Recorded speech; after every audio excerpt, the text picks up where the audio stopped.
So hello everyone, here I am with today's the Hindu editorial of 7th September 2021.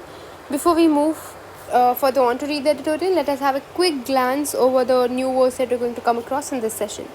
The first one is speculation. It means the forming of a theory or conjecture without firm evidence. That means you're making things up by yourself which is not backed by a firm evidence. Next is entity. It means a thing with distant and independent existence. So something that does not need help of someone else or is not dependent on something else and is able to exist independently. Next is jockeying. It means struggle by every mean to get or achieve something.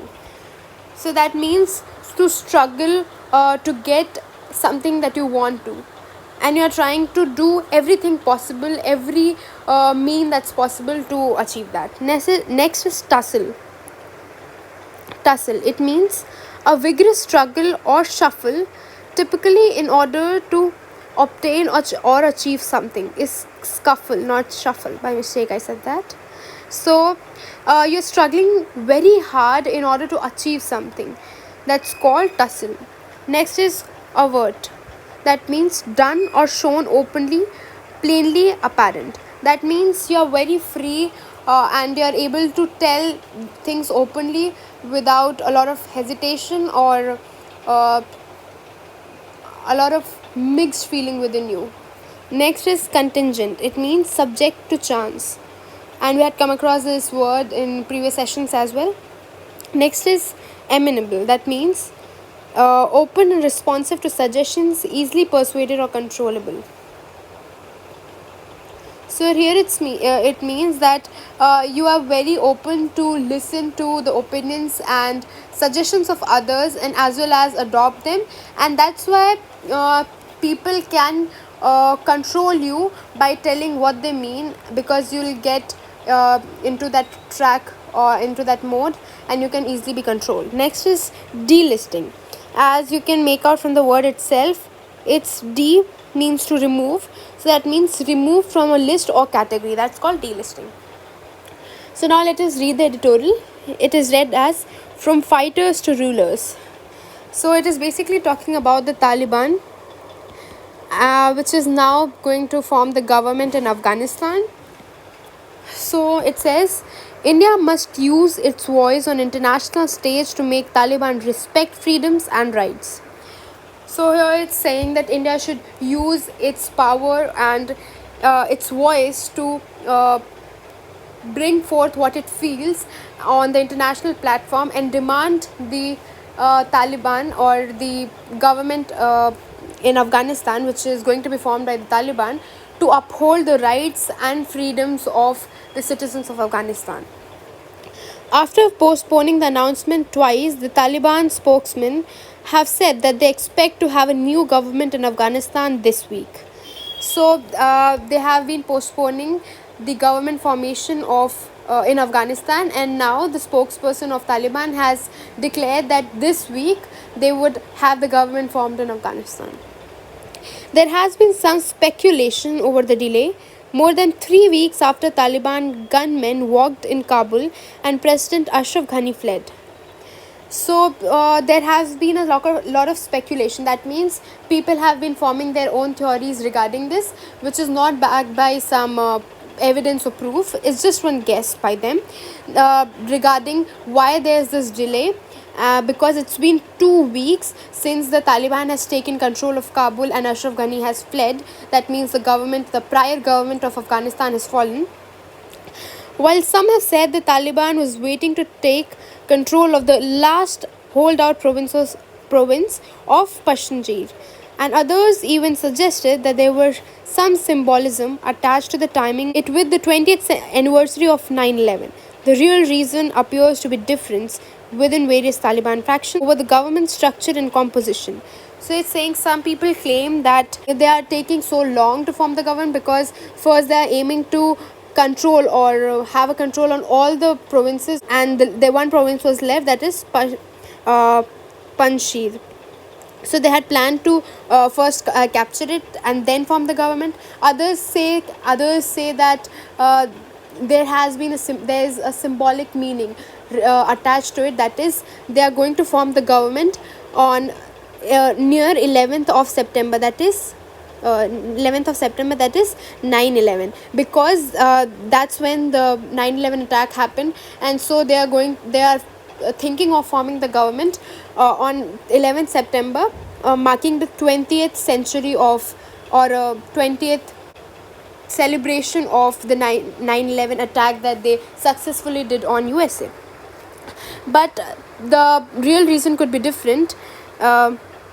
In particular, the differences between the Taliban leadership in Helmand, Khandar, and the political office in Doha, seen as more moderate phase, as well as between the original Afghan Taliban leadership and the Pakistan-based Haqqani network, a designated terror entity. So it's saying that there can be different opinions and different speculations put forward by different communities and different groups worldwide. So one of them is that there's conversation going on between the Taliban of Afghanistan and the Taliban of Pakistan. The Taliban of Afghanistan is considered a more moderate one because they do not conduct like regular bombings, but the Taliban that is present in Pakistan usually conducts a lot of bombing in Pakistan. So here it's saying that there's some sort of conflict between the two, because they're not able to decide which Taliban will take power in Afghanistan. This jockeying is reported over cabinet portfolios, the appointment of governors in 34 provinces, control of the cities, and possibility of including non-Taliban Afghan leaders. So some also suggest that it can be that they are taking so long because they need to appoint leaders for all the 34 provinces of Afghanistan, and they are also not claiming, but pondering over, or even we are expecting or assuming whether they will include non-Taliban leaders there or not. So they are pondering over that.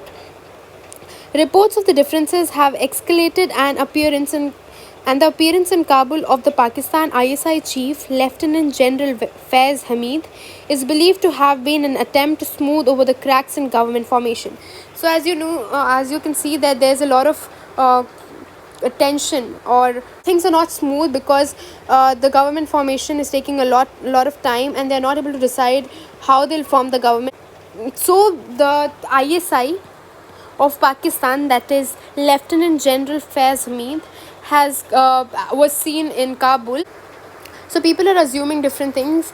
So he was seen in Kabul, and people are assuming that he was there in order to fill the cracks of the government formation and smoothen this process of government formation. At the base of the differences is the tussle between Taliban's push to consolidate their takeover of Afghanistan and the implement an Islamist agenda, and the desire to receive recognition from the international community and its continued financial support. So this is a very important one. So here it is said that at the base, like at the core, there's of Taliban, there's a lot of tussle, that is a lot of confusion and a lot of tension, because they have to form a government which consolidate, that is to hold all the power in one hand, or to consolidate the power is to gather and have the power at one place, and also impose Islamist laws and rules. And also at the same time, they want to get international recognition and want to be supported and financed by all other countries, and want their support and want to be recognized as a government worldwide. So they have to maintain this balance between the both of it. So they want to uphold what they feel the Islamist agendas, like the Sharia law, and at the same time they want recognition from the UN and the countries worldwide. So there is a lot of tension in this, and they are not able to decide what to do. So that's taking them a lot of time. The outcome holds the key not only to the future of Afghanistan but also to New Delhi's engagement with the new regime. So whatever the outcome will be, however, whatever the government formation will be in Afghanistan, that's going to affect not only Afghanistan but New Delhi, the capital of India, as well. Any government that gives a Haqqani group key position will make it difficult for India to have a role in either diplomacy or development projects in Afghanistan, given previous terror attacks. So this Haqqani group is the Taliban group in Pakistan.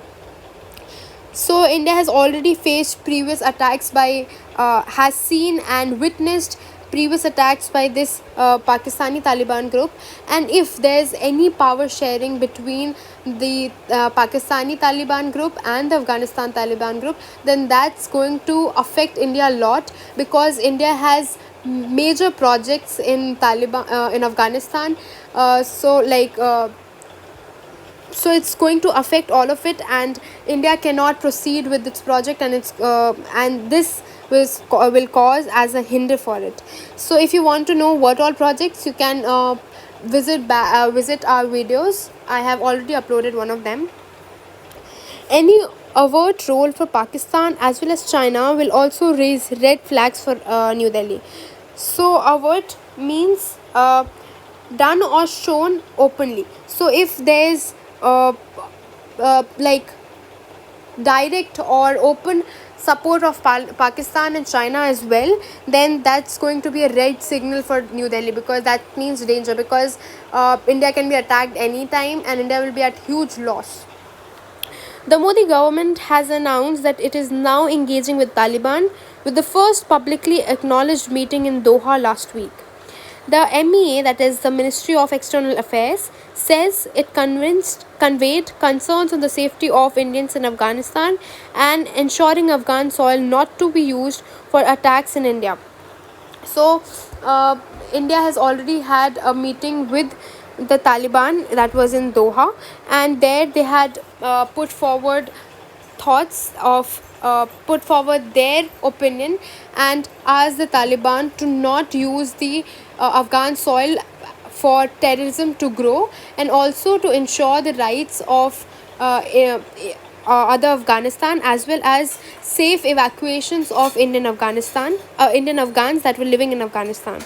Any engagement with the Taliban beyond this is contingent. Contingent is subject to chance on the composition of new power structure and how much of the new government in Afghanistan is amenable to international expectations of it in terms of representation and rights in allowing UN agencies to monitor development.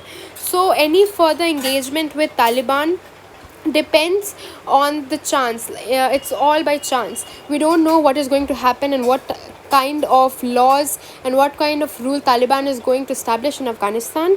So it all is dependent on luck and chance. And we don't even know that if Afghanistan government is amenable to international expectation. That means it will respond and listen to what international committees and different bodies are expecting from Afghanistan. We don't even know if Afghanistan is going to hold up to it and stay with it. To this end, India must use its voice on international stage forcefully. So this is the correct time for India to use its voice at international time and put forward its demand, because if not now, then it will be too late to put forward anything, because by then India would already have faced the loss and the Taliban would have come into power, and things wouldn't be right by then. This includes blocking any move at the UNGA UNSC to recognize a new regime, and stopping the delisting or exemptions to Taliban leaders as at the 1988 Sanctions Committee, which India chairs until Taliban regime shows willingness to comply. So here it's saying that this voice which India needs to speak up, this includes that India should bring forth that these Taliban regime should not be recognized as a government or a full-fledged regime in Afghanistan, and this should not be recognized by the UNSC and UNGA, that is United Nations Security Councils and United Nations General Assembly. So they Taliban should not be recognized as a government in any of these bodies, and also they they shouldn't be given financial supports or exemptions from any of the policies or any of the programs that are worldwide. And this India can bring forth in the 1988 sanctions committee, which is a sub part of the UNSC, and which India chairs. And until Taliban regime shows a willingness to comply. So that was the article today. So thank you everyone.